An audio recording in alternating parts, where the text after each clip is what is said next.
Welcome to Ask a Puppy Trainer Show. This is where we answer all of your questions about puppyhood. I'm Bethany. And I'm Sparky from the Puppy Academy. We're excited you're here. And now, let's get to the show.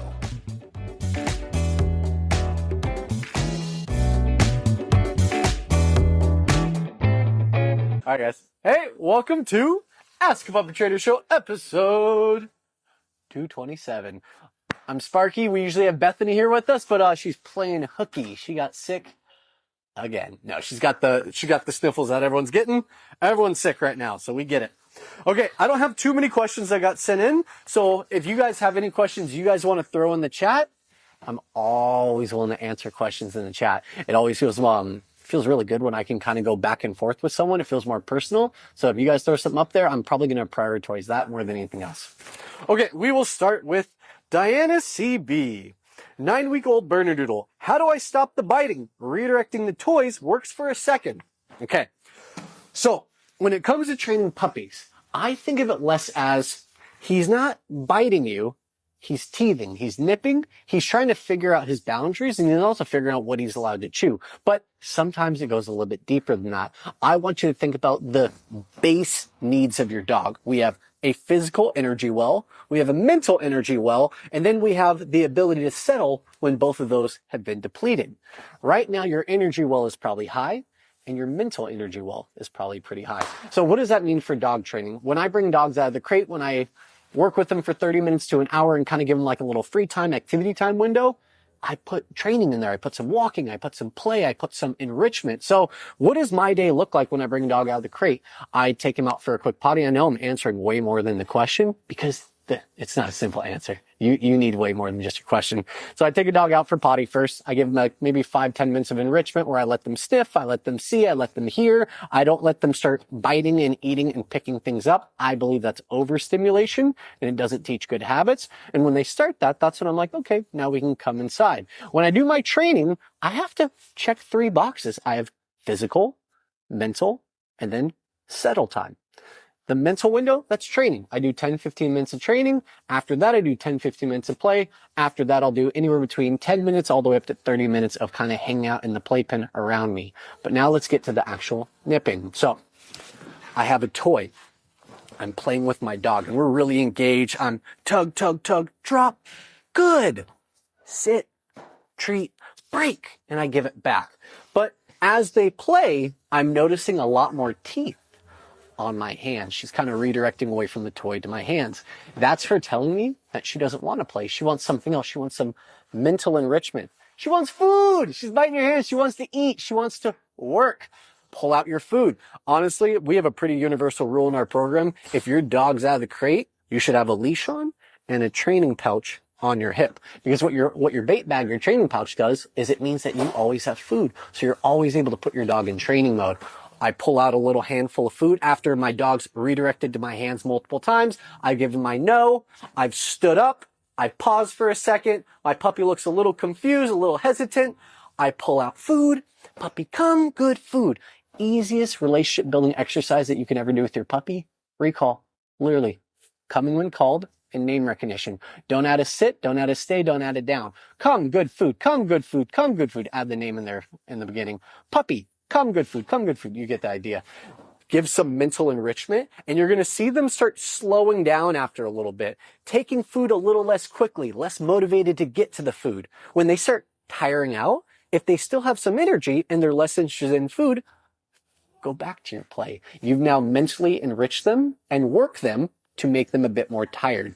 They'll be more into the toy now. When they give up on the toy, they're not interested, they're kind of still going for hands, then you have 2 choices. This is where people kind of start that free time window. Free time in our world isn't freedom to roam. 9-week-old puppy, heck no, not freedom to roam. You have a 1-year-old baby. That's a baby. He needs his crib and he needs to be in his nursery. But we have an alternative to that. There are definitely times where I could have a little playpen in the living room with me, put my puppy in the playpen for 10-15 minutes, and he's pretty tired. So he's kind of walking around. He's whining a little bit. He maybe jumps up on the pen, and I kind of bump the pen just to kind of get him back down. And after a few minutes of him whining and fussing, he just goes to his bed, lays down, and takes a 10-15 minute nap. pat yourself on the back. You became a dog trainer from that moment forward because you mentally and physically enriched your dog and then you gave them settle time. Puppies don't settle naturally. Most of them don't. If you do have one that does, you have a unicorn. Be happy. You're lucky.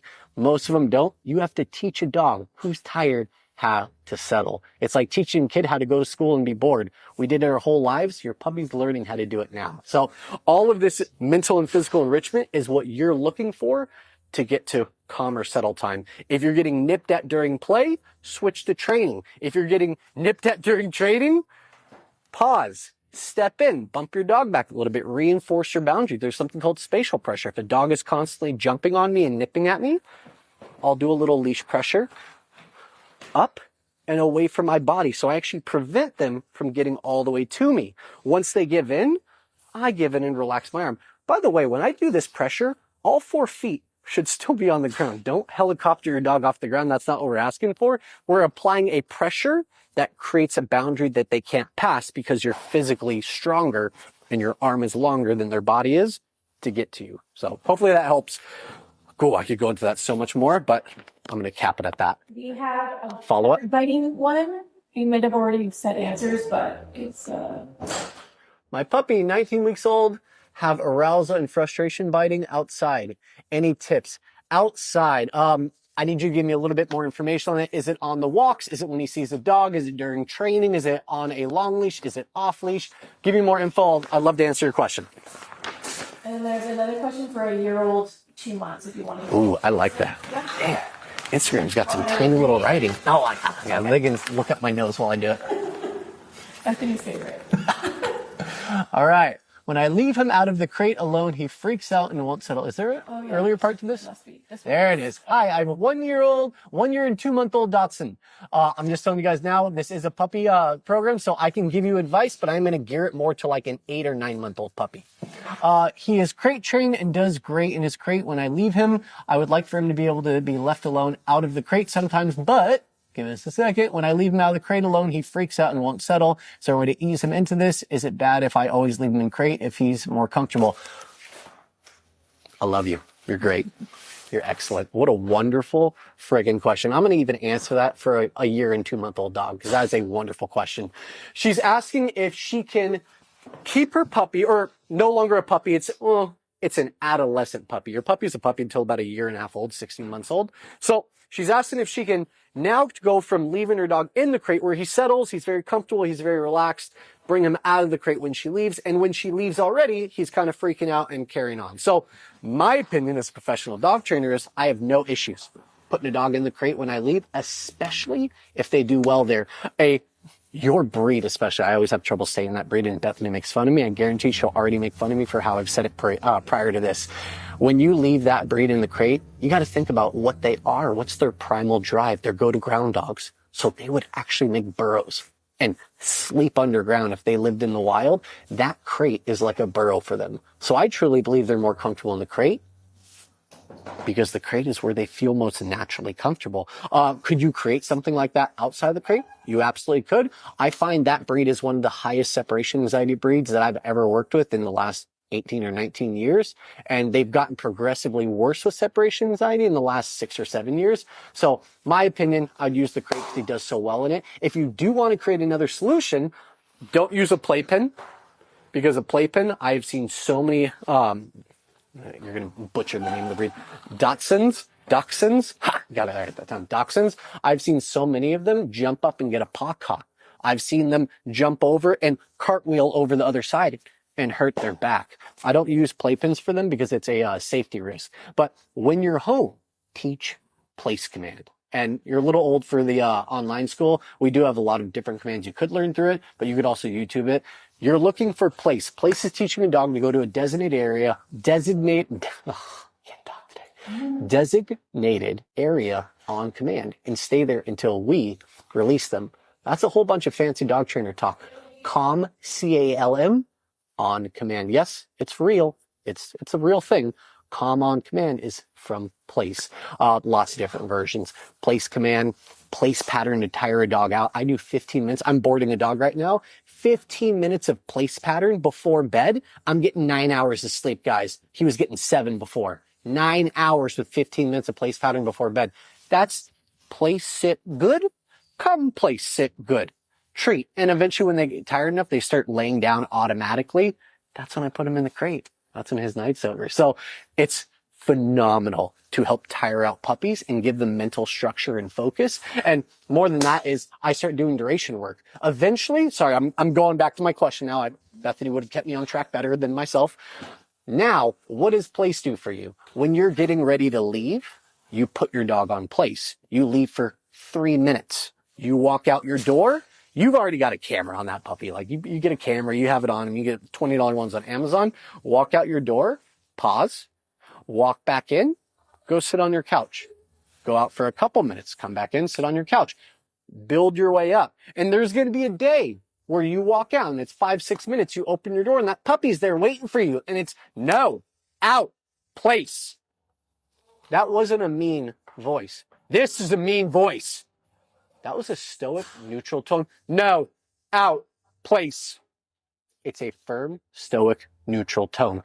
Anger is emotion, and it influences your dog's energy. It gives them higher energy. It might be fear energy, but it still escalates their energy. You're trying to keep them at a neutral base, a neutral state. Training is neutrality. It shouldn't be emotion. So if you're getting mad, put that dog in the crate.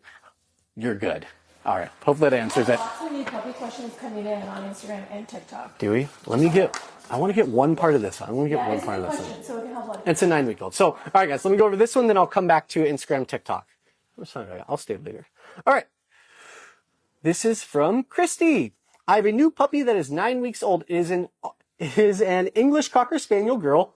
Very, very high energy.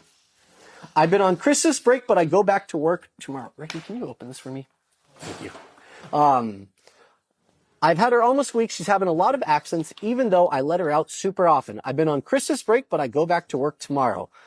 My husband will be home with her for the next week and then start school. Oh, Bethany would have been so much better for paraphrasing this. 2 days a week, he'll be gone for most of the day. I work Monday through Friday. I'm gone 7:15 to 4:15-ish. Oh, girl, you are asking way too much. 2 days a week, he will be gone for most of the day. I work Monday through Friday. I'm gone from 7:15 to 4:15-ish. I can't come during the day for lunch break, only get 30-minute lunch and like 20 minutes and live 20 minutes from work. I guess I'm wondering what setup I should do. Okay. Too bad. You got to use puppy pads. Sorry. She's not a fan of the puppy pads, but you're going to have to use them for a little bit. You need a crate playpen set up. But the difficulty with this is I think you should get a playpen that's 56 inches tall. It's either 56 or 58 or 59 inches tall, which is almost like 6 feet. It's like over 5 foot tall because you're going to have a large playpen. It needs to be tall, and I might put something halfway on it, like halfway up, like little pool tubes in case she's a climber. Dachshunds get really good at climbing. And in that playpen, I have potty pads on like maybe over 50% of it. So that means I have about 7 or 8 pads. If here's my playpen, they're even outside of the playpen because pee squirts, pee will leak and it'll drip. So if you don't really care about the pee dripping off the pad, you can just do enough to fill it, but you're going to be coming home and cleaning some urine off the floor a couple times a week. So that whole pee pad setup, I've got a bowl closer to the side of crate, like a little water bowl, and I'm going to measure out some water because if you do 2-3 cups of water and she like vigorously drinks most of it in the first hour, you're going to get 30 P's on that pad and it's going to completely ruin your potty training. So I'd either get some kind of device that can give her water, like there are like machines that literally open a flow, give them a 3-ounce cup of water in their bowl and like it measures out every 2 to 3 hours. So you could try something like that. And then in that playpen, I also have my crate. It's open. It's got a nice little dog bed in there. So one half of the pen is all pads. That's where they're going to go out and pee, hopefully. Other side is crate, and that's where she'll kind of go into sleep. I do give a toy, but I only give toys that I know aren't choking hazards. So for a Dachshund who has incredibly strong jaws and teeth, even though they're a tiny little breed, remember their whole job is to run into a burrow, grab a gopher or mole by the face, snap their neck in the hole, and then drag the whole body out, and then give it to the farmer and then go look for the next one. Yeah, your dog's a working breed. That's what they're bred for. So they have very, very strong jaws, very strong drive, and that's all motivation that they have. This is a Dachshund, right? Oh shoot. English Cocker Spaniel. Sorry, I'm on a different breed still. That is even crazier than a Dachshund. So I'll tell you that right now. You have that plus 10 times more from that. So I forgot my question. Okay. Pad, crate inside, and then the tubes on top. They're going to be in there for probably what? 7:15 to 4:15ish, so you got like 9 hours in there. You just got to make sure you give enough water. I would not give food in the playpen setup because you're not in control of giving that food, and food is a really valuable resource for training. But water, you can give water, of course. So I do a breakfast, I do a dinner, and yeah, if you could hire like a rover or a dog walker to come in like halfway just to give a little 15-20 minute walk and maybe drop the scoop of kibble for them to have their lunch. Young puppies, 9 weeks old, they need about 3 meals a day still because their body only absorbs so much nutrients. I have owners that feed 2 meals a day and they get 3 poops between that first meal and that second meal. That's because their body is only using about 3/4 of the nutrients, and that last quarter becomes waste, which is bigger dookies. So I think I answered that one. Ask a follow-up though, I'm curious. What else we got? We got getting a Cavapoo in a month. Quick tips for day 1, please. Thank you. 8-week-old male.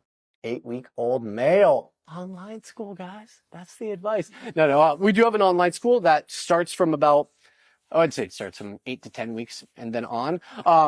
Get a crate. You need to look for tips for success. So, I mean, I'm preaching our program because everything I'm going to tell you to use is going to be in our program. I'm sure you can find other sources that are free. It's just all in one spot for us. You need a crate schedule. You need a introductory training session just to kind of start working with basic stuff. You need coming when called. You need enrichment techniques like grabbing like one of those little kiddie pools, putting crumpled up water bottles, like go in your recycle. Close all your bottles, wash them out, and then like crumple them up, throw them in there, and then throw a handful of kibble in and let your puppy kind of move all the bottles around and eat the kibble. That enrichment builds confidence. The next time your dog walks over a manhole, they're not going to, they're going to walk over it like it's just another thing. It's another texture that their paws are used to touching. The more acclimation you give, the better they are. I did not do this for my dog, who's even a service animal. I did this as an adult. 1,000 times harder once fear is already instilled on something on the ground. Doing it as a puppy, this is something Bethany always preaches, like her big ask. It will help you guys so much. Water break. Not used to talking for the whole time. Usually Bethany shuts me up at one point. Enrichment techniques, relationship building exercise, which is the coming when called. I'd be practicing 30 to 50 repetitions of come every morning. For a dog that's like 4 or 5 months old, I'm doing that in 5 minutes. Like, it's the easiest thing ever. Name, come, good food, name, come, good food, name, come, good food, name, come, good food. I'm not exaggerating. It's that fast. It's constant repetitions. When they start getting a little bit tired, your puppy is being 8 weeks old, right? 8 weeks? Yeah, they're not going to be able to go that fast. You're going to do it over 15 minutes instead of 5. So give triple the amount of time, but still make sure it's not come, good food, talk to your husband for 5 minutes. No, come, good food, pause, food, come, good food. Name first too, by the way. At a sit, when they start slowing down and being a little bit like more hesitant to come, they're getting tired. Come, sit. One finger to the nose, right above the head. When the head goes up and the butt goes down, mark your good, give your treat, wait a couple seconds, do another come. So you're just doing them one after another. I would say that's the most valuable technique I could teach you guys in 30 seconds. Bethany's #1 thing. For enrichment. Nope. What do For you first day at home. What? No. Oh, no affection. Yeah, but if they watch any of our show, they assume it's that. No affection either, or she wouldn't say that. She wouldn't say no affection because she knows that she's going to get canceled if she says that. She's going to say you want to manage and balance the amount of affection you're giving. So what that means is you just picked up your puppy and they've spent the last 15 minutes in your arm. I got a 3-to-1 ratio for affection for puppies because affection means 5, 10, 20 times more to them than training does. It's 2 different forms of relationship building. One is relationship building with balance and food. So the food is just as important as you are, and you're creating connection through training. The other one is just affection. There's no like training connection. It's just separation anxiety. So if you're holding your puppy all the time, start putting those puppies on the ground, get a leash on them and start teaching them how to follow you guys around. And if you're constantly going room to room, get them a crate. Help them out. Put them in a playpen. Give them some separation from you guys. Otherwise, you're going to be like me and my wife, and we can't leave our dog who's still alive. We literally can't leave her. She goes everywhere with us. Everywhere. Finding a sitter, it's like buying childcare. Not a small dog. No, she's like 60 pounds. It's like buying childcare. Spend like $100 a week to go have dinner. So use the crate. Be better than I was 13 years ago. I actually married into the dog. She's totally going to see this too. I'm getting red because I'm actually getting nervous now. Okay, next question. We'll brush right over that one. I have a 10-month-old golden started walking her off leash. How can I reinforce a strong recall, specifically when she tends to get super distracted? How can I improve training? This is more puppy and that's more like adult dog stuff. I preach you for that. That's awesome that you're starting to do that. Personally, for me, I would do long leash. So I would do long leash in a controlled setting, off leash in a controlled setting. After I've proved that with long leash in a controlled setting, I can have 20 dogs with varying energy levels walk by. I can have a dog walk by and stare at my dog. Rah, rah, rah. And it won't matter. My dog's like, whatever. Come. Oh yeah. Forget those guys. And just walks over to you. That's proofing. So I proof in stages. I proof on a 6-foot leash. I proof on a 20-foot leash. I proof off leash at a 5 to 10-foot difference. I personally use e-collar because I'm extremely scared of dogs getting hit by cars, and that's just a risk I don't go by. So I do off-leash e-collar if I'm ever going to do off-leash, because you need some form of leverage and recall that is like a definitive form. So that's my opinion. You guys don't have to do all that. I'm just giving you my opinion. But yeah, I'm doing proofing. So I'm going in very slow stages. I would personally never have a dog off leash if I can't have a dog come within 10 feet of that dog, bark at them from 10 feet away, and then stare them down, and then the owner pulls them away. If my dog takes a single step towards them, I cut the off leash. I'm back to long leash again. And how do I proof long leash? Well, it's a little tough. I mean, you do kind of have to get a couple corrections in there. I mean, I'm sure you could do it positive reinforcement only. I think it would take you a lot of food, and I would be using a long leash for maybe like 6 months to a year and a half, because there's nothing in the dog's brain that says if I run, something's going to hurt me, like a car. But if they use a training tool, something like that, they hit the end and they kind of get an idea of what it would feel like to hit the end, which means running away. So running away gets a negative association to it. Again, this is balance and even a little bit towards dominance. So I'm not saying you should do this. I'm just trying to give you different forms of advice. So food work, I'm doing it for 6 months to a year and a half on long leash. And if that dog hits the end of the long leash a single time, I extend it by 6 months, because that dog just ran away and got hit by a car. That's what that means. If they hit the end of the leash, they got away from you. And if that long leash wasn't there, they might keep going. So I'm being real serious about this, because this is a serious freaking thing, guys. You cannot BS around with off leash, because dogs get hit. We just lost one of our dogs who graduated 6 months ago. They got hit by a car. Broke our heart. But things happen. We get it. So be very, very, very conscientious about putting a dog off leash. They need to be like crack shot trained in order for the recall. How do I do that? I practice hundreds of repetitions of recall. I would say in 2 months, I've done 3,000 to 5,000 repetitions of recall. I'm not BSing you guys. I preach this in our program. If they do our off-leash program, preach it. As many repetitions of recall as you can, and then proof that in different environments. All right, I got to move on. I'm getting too heated. Okay. That was a wonderful question, though. Really wonderful question. If you get me sweating, it's a great question. 9-week-old puppy. Ooh, 9-week-old puppy loves his playpen to sleep and leave him there when we step out. Hates crate. What do I do? Put him in there and get him used to it. You got to acclimate him to it. If he's already used to his playpen, it's because the playpen is probably in the living room with you guys. And if it's not in the living room, it's in your bedroom. Be careful of those broken paws. If they jump up, get a paw stuck, they break it and they hang there until you get home. We've had that happen before, just so you know. Not here with us, but owners have had that happen at home. It's a real thing. You need to get on a crate schedule. So crate training doesn't happen when you're gone. Hear what I said. Crate training. Crating happens when you're gone, but crate training happens when you're home. Because why would you put your dog in the crate and then leave? They only associate the crate with you leaving, and they want you there. They love you. So now it's a negative association of crate. I get them on the schedule. I do an hour and a half in the crate, 30 minutes of free time. Think of that word, free time. That means when I take them out of the crate, I give them 30 minutes of training, walk, play. It's all part of that 30-minute window. And then I give that 30 minutes of free time. That's where they get to lay on their dog bed. They get to be in the playpen around us. So you're giving them time to be with you, but it's all very controlled. You have them on a leash when they come out of the crate. All these different things help your puppy take themselves out of leadership mode. Because right here, your puppy's a leader. When you leave, they're like, hey, you get your butt back here. Don't you put me in this crate. You let me out right this second. That's a dog giving you obedience commands. Human come, human open, human good. No, we don't follow obedience commands. We deliver obedience commands. So by putting a leash on your dog, by doing a little bit more training, walk, play, and controlling all that space, you take your dog out of leader, you put them in follower mode. So they're more likely to understand what you're teaching them and listen to you. When you get them on that schedule, you start acclimating them to be more calm in crate. When I bring a dog out of the crate and I give that walk, play, training, supervised separation, I give the existence, I give the place command, I give the place duration. It's not just working with your dog. You're mentally and physically decompressing them. You're taking the energy out of them. So when you do eventually put them back in the crate, I won't lie to you, you're going to get barking for a week or two. But once you get over that hump and you're constantly doing the training, you're constantly tiring them out, they're eventually going to settle in the crate. Because in my almost 19 years of doing this, I've only had one dog fail crate, truly failed crate, happen the last 6 months with me.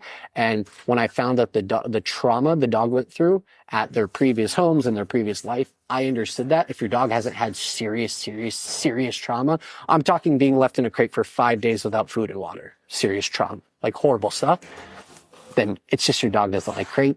Get them over the hump. They'll get used to it. It just takes a little bit of time, but you got this. It's going to be tough. Do you want one last? I think it's a quick question. Yeah, they're never quick with me. You know, they're never quick with me and Bethany. I talk fast. 8-week-old puppy? Yes. Growls during tongue. Is this okay? Yips for drop it? What do you mean yips? Okay, tips. New puppy 8 weeks growls during tongue. Is this okay? Tips for drop it training, please.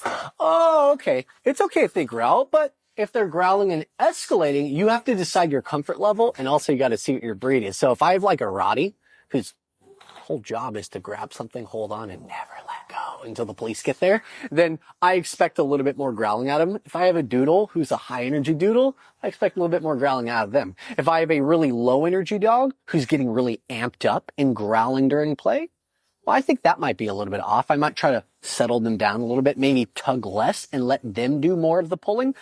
Personally, when I do tug, I don't do a lot of pulling with the toy. Puppy teeth are very easy. It's very easy to rip. How old is this dog? 8 weeks? Oh gosh, yeah. An 8-week-old puppy, their little puppy teeth can get ripped right out of their mouth if you're pulling on that toy. So I give a resistance. I have the toy, I hold it up, I have them sit before I start, and then when I'm ready to let them play, I have a command for it. I release them. Break, and I give the toy. Once they have a grip, I kind of keep my elbows and my arms straight like this. Like I don't really pull in. I'm right here. And then they get to choose the pressure. And I just kind of move back and forth. I'm the wave. I'm just hitting the shore and receding. I'm just calm and relaxed. And then when I'm like, okay, we're probably like 5 to 10 seconds into a good tug. And I'm like, all right, now I want to drop. I'm going to bring my elbows into my ribs. Drop, and I have my hands still low. It's hard to show in this angle. It feels a little weird to show it like this, but you're going to basically have your arms straight, drop, lock the elbows in, kind of keep your arms flat so you're not pulling them off the ground. You're too high off the ground if you're pulling them off the ground. He should still be on the ground, but you can't move. You're not moving. You are like locked in stone. You're locked in. You're tight.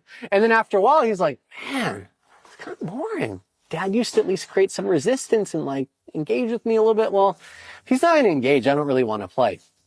Lets it go. Takes a step back. Toy to the chest. Food. Sit. Good. Food. Break. I give it right back. He earns the toy by releasing it. It's a back and forth process. You give me what I want. I give you what you want. You drop. I'll give you food and I'll give you that toy back. Some dogs are a little too motivated for food. So if he's super motivated for food, you bring out a treat, tell him sit, tell him good, give him a treat, tell him break, and he doesn't even go for the toy. He's just staring for food. They got the food. The toy is your reward. Drop, sit, good, break.